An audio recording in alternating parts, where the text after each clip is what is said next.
మన ప్రభువును రక్షకుడైనటువంటి యేసుక్రీస్తు వారి నామంలో అందరికీ వందనాలు. మరి ఉదయకాలాన్ని దేవుడు మనకి ఇచ్చాడు ప్రియులారా. ఈ ఉదయకాలంలో వాక్యమును ధ్యానించుకుందాం. ప్రార్థన గురించి, ప్రార్థన యొక్క ప్రాముఖ్యత గురించి మనం వివరించుకుంటూ ఉంటున్నాం. మరి ఈరోజు ప్రత్యేకంగా స్వార్థంతో ప్రార్థించకూడదు. అంటే స్వార్థం అంటే మన గురించి మనమే ప్రార్థన చేసుకోవటం కాదు, ఇతరుల మనుషుల గురించి ప్రార్థన చేయాలి. సకల దేశాల్లో ఉన్న నాయకుల గురించి, మన అధికారుల గురించి, సమస్త ప్రజల గురించి మనం విజ్ఞాపన ప్రార్థన చేయాలి. అదే యేసుప్రభువు కోరుకుంటున్నాడు. ఆయన స్వార్థం లేకుండా అందరి కొరకు ప్రార్థన చేశారు. ప్రియులారా, మనుషులందరిలో శత్రువులు కూడా ఉంటారు. వారి గురించి కూడా మనము ప్రార్థన చేయవలసిన అవసరం ఉంటుంది. 1 తిమోతి 2వ అధ్యాయంలో మనం చూస్తాం. సకల ప్రజల గురించి ప్రార్థన చేయమని తెలియజేస్తా ఉన్నాడు. మనుషులందరి కోసం ప్రార్థన చేయమని చెప్తున్నాడు. అధికారుల కోసం, రాజుల కోసం ప్రార్థన చేయమని చెప్తున్నాడు. కాబట్టి ప్రియమైన దేవుని బిడ్డలారా, మనం గమనించినట్లయితే యేసుప్రభువు వారు ప్రార్థన చేశారు.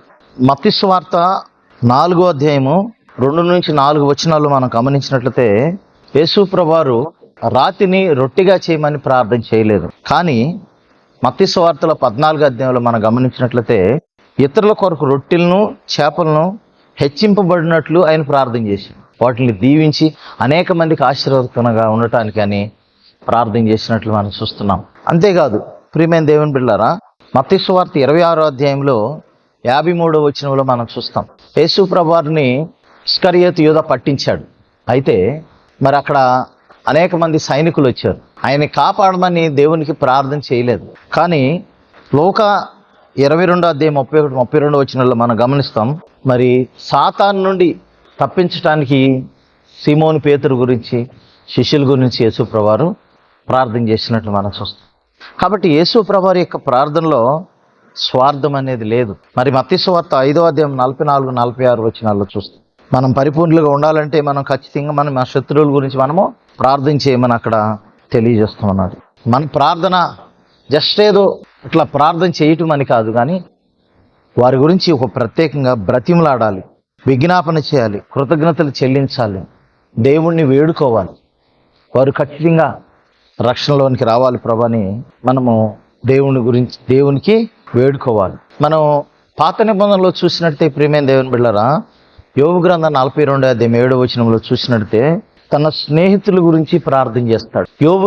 యోబు యొక్క స్నేహితులు తనని ఎన్నో రీతిలుగా బాధ పెట్టారు, కానీ వారి గురించి ప్రార్థన చేస్తాడు. దేవుని కోపం వారి మీద లేకుండా ఉండటానికి ప్రార్థన చేస్తాడు. మరి అదేవిధంగా మోషే కూడా ప్రార్థన చేస్తాడు. ప్రియమైన దేవుని బిడ్డలారా, వీళ్ళు ఒక పోత పోసిన బంగారంతో చేసిన దూడను ఆరాధిస్తూ ఉన్నప్పుడు మోషే పలకలని, దేవుడు రాసిచ్చినటువంటి ఆజ్ఞలు గల పలకలు పట్టుకొస్తా ఉన్నప్పుడు వారు చూసినట్టు ఆ ఇన్సిడెంట్ చూసి కింద పడేస్తాడు ఆ పలకలు.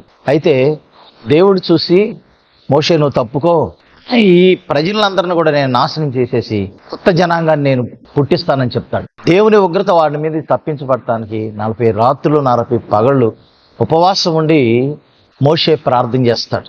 కాబట్టి దేవుని యొక్క ఉగ్రత ఆ ప్రజల నుండి తప్పించబడతారు ప్రియమైన దేవుడి.